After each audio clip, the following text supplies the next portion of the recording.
Dal momento che certe convinzioni sono così potenti e strutturate, di solito siamo inclini a mantenerle, anche se non sono più appropriate. Inoltre, alcune delle cose in cui abbiamo sempre creduto non erano nemmeno vere perché corrispondevano alle paure di qualcun altro. Quindi, alla domanda «Questa convinzione è vera?», dovete cercare la risposta proprio attorno a voi, osservando le circostanze in cui vi trovate, perché sono in grado di mostrare ciò in cui credete. Ho un ricordo quando ero bambina ed è così vivido perché al tempo questa convinzione era davvero forte dentro di me. Ero a una festa a scuola e c'era un tavolo imbandito con talmente tanti dolci e torte che quando l'insegnante le tagliò tutte, parecchi studenti avevano ricevuto 6-7 fette. Così, quando fu il mio turno di prendere una fetta di torta e venne per ultimo perché questo era il mio sistema di pensiero di allora, non ce n'erano più. E tutti i bambini attorno a me che avevano il piatto pieno erano convinti del loro diritto ad avere tutte quelle fette, mentre io nutrivo il sentimento di non essere abbastanza brava e di non meritare il dolce. È un esempio perfetto di come noi creiamo e condizioniamo le circostanze con le nostre convinzioni. Se siamo cresciuti in una famiglia dove c'è sempre stato detto che era colpa nostra, ci ritroviamo ad andare in giro con un senso di colpa addosso per la maggior parte della nostra vita, probabilmente continuando a dire «mi dispiace». Allo stesso modo, se crediamo che nessuno ci ami, con ogni probabilità non avremo storie sentimentali nella nostra vita, se non solo brevi episodi. Se viviamo dicendo «io sono fatto così», oppure «questa è la vita», affermiamo sempre e comunque delle convinzioni che forse appartengono ad altri, ma che siano vere o false dipende da come le sentiamo dentro di noi. C'è sempre un'altra possibilità di vedere la vita. Ci sono persone che quando si alzano la mattina e scoprono che piove esclamano «Oh, che schifo di giornata!». In verità non si tratta d'altro che di una giornata umida e piovosa, ma se ci convinciamo che sia una giornata schifosa, essa lo diventerà. Considerandola una semplice giornata di pioggia, ci infileremo l'abbigliamento appropriato e faremo tutte quelle cose che si fanno nei giorni di pioggia. Non è né giusto né sbagliato, buono o cattivo, a meno che non siamo noi ad attribuire questo valore alle cose. Ogni cultura di questo pianeta considera in modo differente tutti questi aspetti. Tuttavia, non sono né giusti né sbagliati. È la nostra convinzione che ha il potere di farli diventare giusti o sbagliati, buoni o cattivi. Ciò che diamo ci ritorna indietro, di solito raddoppiato. Vogliamo iniziare il nostro cambiamento oggi. Vogliamo essere disponibili, permettere al cambiamento di avvenire. Il punto di forza è sempre nel momento presente. E tutte queste limitazioni, queste convinzioni, questi messaggi negativi possono tornare nel vuoto da cui provengono. Vengono dal nulla e lì devono tornare. Voi siete il potere. Nessuno, sia la persona, situazione o luogo, ha potere su di voi. Siete i soli a poter pensare nella vostra mente. Nemmeno io ho potere su di voi. Posso darvi molti buoni consigli, suggerirvi idee meravigliose, ma se decidete di non accettarle, non avranno alcun effetto su di voi. Siete i soli a creare i pensieri nella vostra mente e a determinare le vostre esperienze. E adesso, in questo istante, vi chiedo di fermare il pensiero che state facendo e di chiedervi: è positivo? È negativo? È neutro? Volete che determini il vostro futuro o preferireste cambiarlo? Visto che i pensieri si succedono l'uno dopo l'altro e si rincorrono nella nostra mente, non è facile cambiarli. Piuttosto possiamo avviare il cambiamento iniziando a curare di più quello che diciamo, ascoltando quello che diciamo, evitando di dire cose che non vorremmo si realizzassero. Vedete, ci sono milioni e milioni di pensieri che potete fare e altrettanti milioni di pensieri che potete pronunciare a voce. Fate in modo che vi arricchiscano.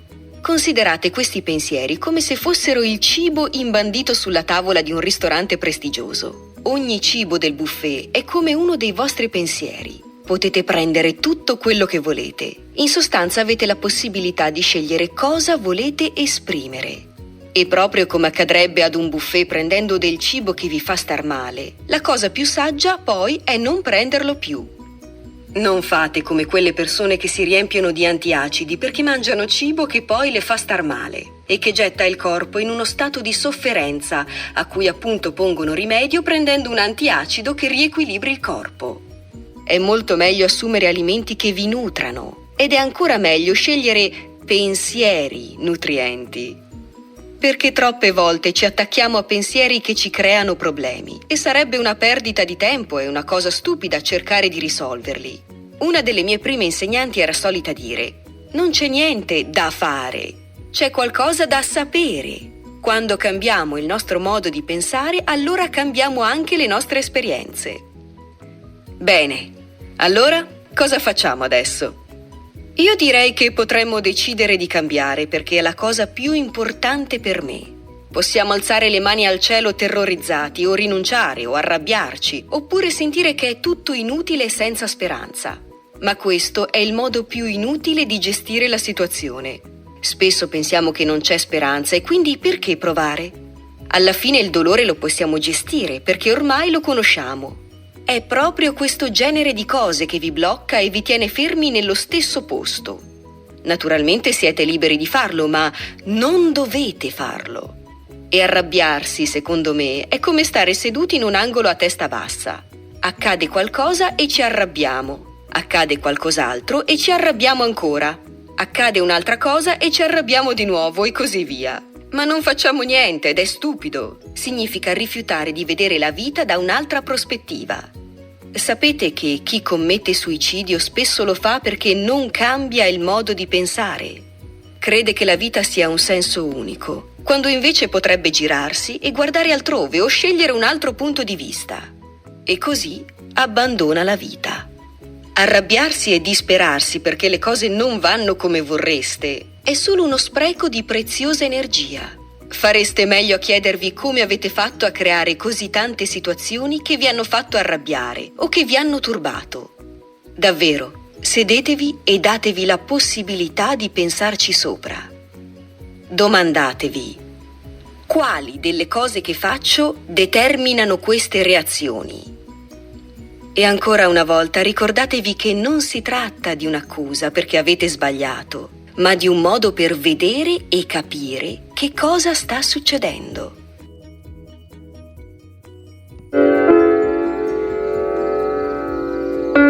Visto che abbiamo affrontato la capacità che ciascuno ha di creare problemi nella propria vita, vorrei sapere se le vostre resistenze sull'argomento sono aumentate. Avete delle resistenze o forse vi sentite leggermente arrabbiati? Meraviglioso!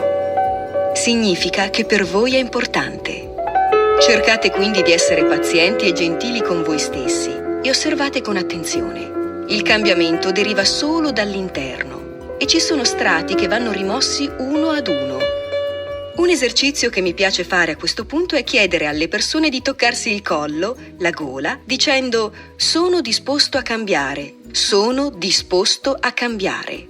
E ci sono diversi modi in cui possiamo farlo. È proprio come fare le pulizie in casa. Non importa da quale stanza partiate. Potete cominciare a pulire e riordinare la cucina o il bagno, il soggiorno, la camera da letto. Mano a mano che andate avanti, di stanza in stanza, avrete tutta la casa pulita e in ordine. Lo stesso vale per la mente. Se cominciamo a fare pulizia, mano a mano che andiamo avanti, ci ritroveremo con una mente pulita e in ordine e tutta la nostra vita cambierà. Possiamo utilizzare diversi metodi, spirituali, mentali, fisici. Ma il metodo migliore è quello olistico: corpo, mente e spirito. Le dimensioni fisica, mentale e spirituale sono tutte ugualmente importanti. Alcune persone iniziano affrontando il percorso con un approccio spirituale e poi si ritrovano a lavorare sulla nutrizione. Altre hanno un approccio mentale e lavorano con la terapia, in gruppi, studiano libri di testo e si ritrovano poi a tendere verso un approccio spirituale e nutritivo. E chi comincia con l'aspetto nutritivo si ritrova a camminare in un'altra direzione, ampliando la propria visione. Ho insegnato molte cose a tante persone, ma preferisco non soffermarmi mai troppo sulla nutrizione, perché credo che ciascuno debba trovare il proprio metodo. Personalmente, la mia visione della nutrizione è molto semplice. Mangio ciò che cresce, non mangio ciò che non cresce. Quando cambiate il vostro programma nutrizionale ed eliminate dall'alimentazione i cibi dannosi, assumendo invece solo quelli che apportano davvero nutrimento, potreste affrontare quella che viene chiamata crisi di guarigione. Questa avviene anche a livello mentale e spirituale. Se avviate il cambiamento mentale ed eliminate i pensieri tossici dalla vostra coscienza, facendo solo quelli che vi nutrono e vi stimolano positivamente, potreste avere la cosiddetta crisi di guarigione.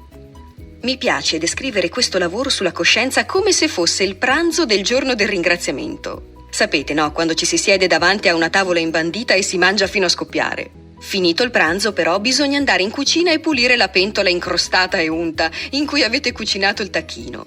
Sembra un'impresa impossibile. La prima cosa che fate è riempire la pentola di acqua bollente lasciandola a bagno e poi iniziate a grattare via le incrostazioni che poco alla volta si staccano in pezzi che vengono a galla.